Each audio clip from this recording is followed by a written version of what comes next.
Good morning, Year 6, and welcome to your English lesson. So, today we're just going to go over using colons, semicolons, and there's a little bit about dashes as well. Now, we'll have looked at this before Christmas, maybe colons and dashes more so than semicolons, but it should be dead easy to work out. Okay, so I'm going to take you through each one and then you can have a go as well. So, what do you know about these three punctuation marks? What do they look like? What does a colon look like? What does a semicolon look like? And what does a dash look like? Now, I know you can't tell your partner, but you could jot some ideas down. You could talk to yourself, or if there's a grown-up in the room, you could talk to your grown-up as well. Okay, so we've got a colon. Now we know a colon can be used to introduce a list. We did this in our fact files that we did. We know that it can separate two independent clauses when they link. So when that second clause links to that first clause. Okay, now don't worry if you can't remember what an independent clause is. We're going through that on the next slide. All right. So semicolon can be used to separate items in a list and then separate two really closely related independent clauses, and that's instead of using a conjunction. Okay, so you've got a colon which can separate two independent clauses when the second part relates, and then the semicolon is when the two are really closely related, those two independent clauses. And then a dash. Now we've got dashes for parenthesis, which we looked at, and in informal writing as well to just kind of link a sentence together. And we also looked at, similar to a dash, we looked at hyphens in our words as well and how it can change the meaning of our sentence. So don't get confused. Okay? So here we go, an independent clause. So in order to be able to successfully use a colon, a semicolon, or a dash, you need to be able to know what an independent clause is. Think about when we looked at subordinate clauses, what do you think the independent clause is? Have a think, maybe pause to collect your thoughts, and then we can go through it. So an independent clause is a clause that can stand on its own, so it makes sense by itself. So when we looked at subordinate clauses, we know that the subordinate clause didn't make sense by itself, and that's how we had to spot it. So your independent clause is just the same as saying your main clause. It has to make sense on its own, year 6. Okay, the safari was amazing. Independent clause, it's a sentence in its own right. It makes sense. Okay. So remember, to make the independent clause or the sentence that makes sense, it has to have a subject and a verb. Okay. So have a look at the following sentences that I will put up, pause, and then sort them into independent or dependent, which is another word for subordinate clauses. So you've got, my dog loves bananas, we visited London, when we visited London, if we go to the moon, because my dog loves bananas, we will go to the moon. Which ones make sense by themselves? Put them in the independent box. Which ones don't make sense on their own? Put them in the dependent or subordinate clause box. So pause and give that a go and then we can go through it. Okay, my dog loves bananas, absolutely independent clause. We visited London, independent. We will go to the moon, independent, which means when we visited London, okay, if we go to the moon, because my dog loves bananas. If you're struggling, remember on that last slide, you needed a subject and a verb, okay, so make sure that you've got that. So now you need to look at whether the two independent clauses link. Okay, they've got to make sense by themselves, but they've also got to link to each other. So you couldn't say that the safari was amazing and then talk about your dog, okay, because they don't link. All right, so in the following examples, you've got to decide whether it's possible to link the independent clauses with either a semicolon, a colon, or a dash, or if you just need a full stop if they're not going to link at all. James enjoys playing tennis. He doesn't like football. What do you reckon? He was late for school. His alarm clock hadn't gone off. Have a think. After school I played outside. Tomorrow is my birthday. Okay. Lilies are my favourite flowers. They smell awful though. Okay, so you can see here that actually there's only one that need a full stop, and then you can choose the appropriate punctuation for the rest, whether that's a colon, a semicolon, or a dash. Okay, so now we can start to think about which punctuation would be best. All right, so remember the colon, which is the two dots, looks at two independent clauses if one loosely links the other. Okay, now a semicolon is when they're very closely related. Okay, and a dash is for more informal writing.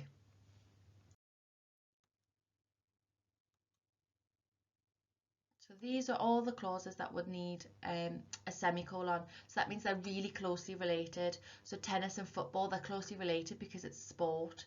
Okay, swimming and exhausting, because he felt exhausted straight after that swim. They very closely link. Okay, a small cottage in the woods, the dragon lives in the cave. It's again talking about the two things are closely linked about where they live.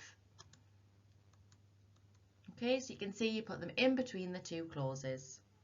Okay, so now we're looking at colons. Okay, so where should the colons be? Can you separate the two? Can you find the two independent clauses, separate them, and put your colon in the middle? He was late for school. His alarm clock hadn't gone off. Think about where you would maybe put a full stop there, or where you would pause perhaps. I have very little time to learn French. The school trip is in a few weeks. You need to clean the fish tank out. The water is getting murky, so have a think. Okay, you can see if you look back, I tried to pause at that point where you need to take a breath to finish your sentence. Okay, now have a go. Right. Where should the dashes go? So the same thing but with dashes. So lilies are my favourite flowers. They smell awful though. My younger brother can be good fun. He can also be a complete pain at times. I enjoy playing on my trampoline. I can jump higher than my sister. So have a think. Where did I pause? Where would you pause when you read them out loud? Okay, they're separating the two independent clauses there, the two sentences that would make sense on their own. Okay, so again, it's really important to notice these are slightly more informal. So when we're using dashes, that's a sense that it's an informal piece of writing. Okay, so think about your narrative. You're probably better off trying to use colons and semicolons. Okay, narrative isn't really an informal piece of writing. It's not formal, but it's not informal either. Can you have a go? I know these boxes are mystery, you don't know what's in them. So I'll reveal a little bit and just have a go at writing some dashes, sentences with dashes in about these photos, okay?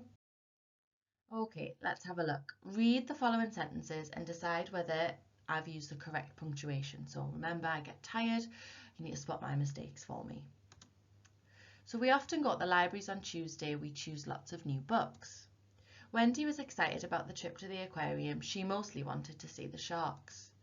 My sister really likes ice cream. Her favourite flavour is strawberry. So what have I done right? What have I done wrong? What do I need to do? Okay, yes, so the first one, we often go to the libraries on Tuesday. We choose lots of new books. A comma is needed there. Okay, I've forgotten my punctuation. Think about the second one.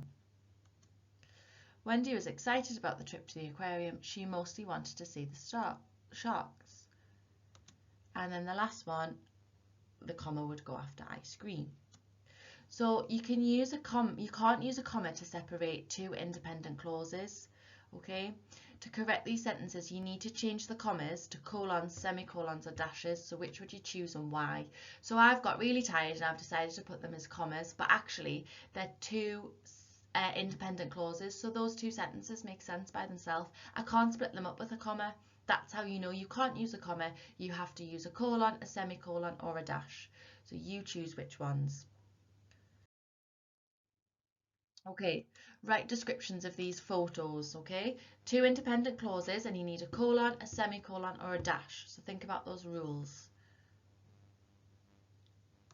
Okay, here's an example. I enjoy cooking with my granddad. I particularly like baking cakes. Okay, so we've got a semicolon there because they're very closely related. We're talking about baking and cakes. That's very close. Okay, walking along the beach was great fun. Me getting splashed by the waves was hilarious. So they've used a dash here, slightly more informal, but it still works. They're two independent clauses being separated. Okay, quick quiz. So put colons, semicolons, or dashes into these sentences. School fair was a huge success. Over £800 was raised for the new library. Trekking through the jungle was exhausting. The hikers were worn out.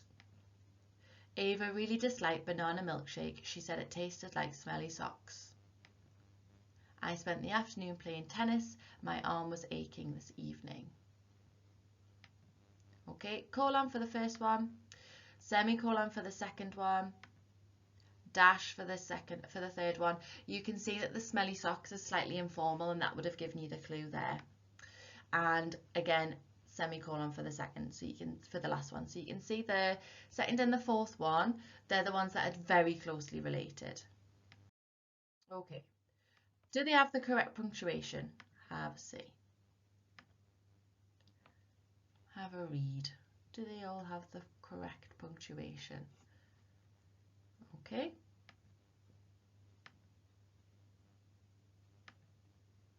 Nope, this one doesn't. It should have had a colon. This one was right with the dash, and this one should have had a semicolon because they were very closely related. Okay, so match the independent clauses and decide which punctuation to use. Okay, now which punctuation? Where are they going to match? So I'll give you a few minutes for this one. Pause it, and then we can go through. Okay, so walking is great exercise. It is an inexpensive way to keep fit, and we've got a colon. We enjoy spending time in the museum. The dinosaurs are my favourite part. So again, that's what's in the museum. It's very closely linked, so you've got a semicolon. The choir were overjoyed. That's a colon, okay? They came first in the national competition. So they are linked, but not very closely. And then a dash. I don't like sharing a room with my brother. He's the messiest person in the world. So again, slightly more informal there. Okay, so we're going to go through another quick quiz and just a quick recap of these colons and semicolons before you start using your task in your assignment. So semicolon is a comma and a full stop. So full stop on the top, comma underneath. All right, it's stronger than a comma, but not as final as a full stop. It's kind of the in-between. So remember, you can't use commas when there's two independent clauses in a sentence. So this is the step up from the comma, the semicolon, okay? So we know that they're linking sentences that are closely related, okay? We've got the example here. So it works perfectly to allow a smooth transition between our sentences. A full stop might stop. Think about when you're flowing in your narrative writing. If you're trying to build tension, you might want a few short sentences, okay? But if you're trying to flow things, if you're trying to create a reader's flow, it's easier to use a semicolon. So it's not as final as a full stop. You're not pausing for as long, and the sentences are still related. Okay? So they can also be linked to one sentence to another closely related sentence that uses a conjunctive adverb. So remember, we said instead of that conjunction, we can put that there. So here you've got that nevertheless, but actually you don't need that. You can just put that semicolon. That's why we're asking you, year 6, to reread your work, because you could change these conjunctions now for that punctuation, and you could see the difference in the flow of your work. Okay?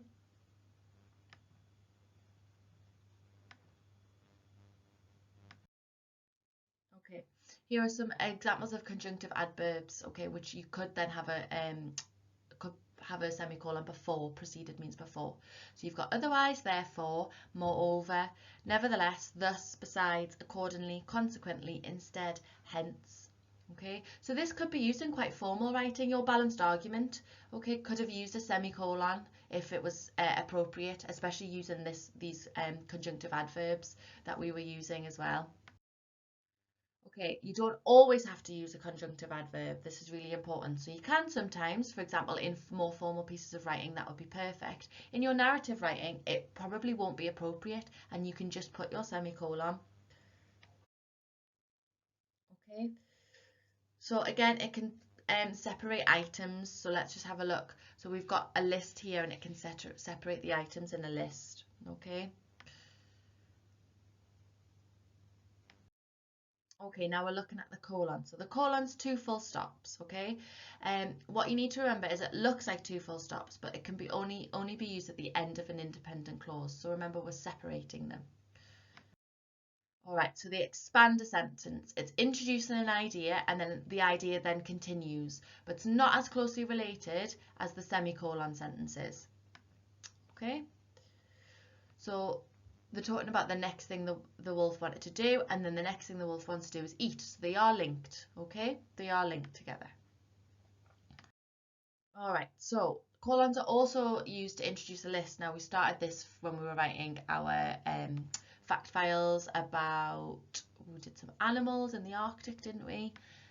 And we used colons to introduce. So the for example is your subheading, and we used it to introduce at the end there, okay?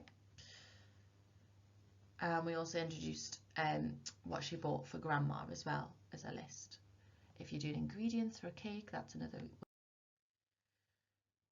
Okay, so this is, if you are stuck when you're doing your work, come to this point in the video and pause it, and this will give you a really good idea of when you need to use a colon or a semicolon.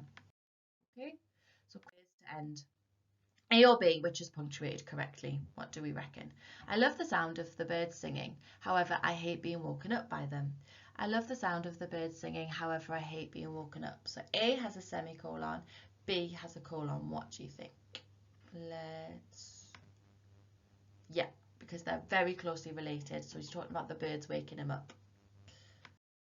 Okay, which is punctuated correctly? A with the semicolon, or B with the colon? Yeah, because if you notice, peaceful, quiet and lush, it doesn't make sense by itself necessarily, but it's a list, and we know colons introduce the list. Okay, so again, which is punctuated correctly? Mother's words came to me, take care in the woods. Mother's words came to me, take care in the woods. Yeah, again, it's introducing something, isn't it? Take care in the woods. They're not too closely related, so it wouldn't be a semicolon there. Okay. Semicolon to start or colon for B. So Little Red Riding Hood took the map with her. It was not very helpful. Yeah, so they're talking again, that's closely related because they're talking about the map not being very helpful.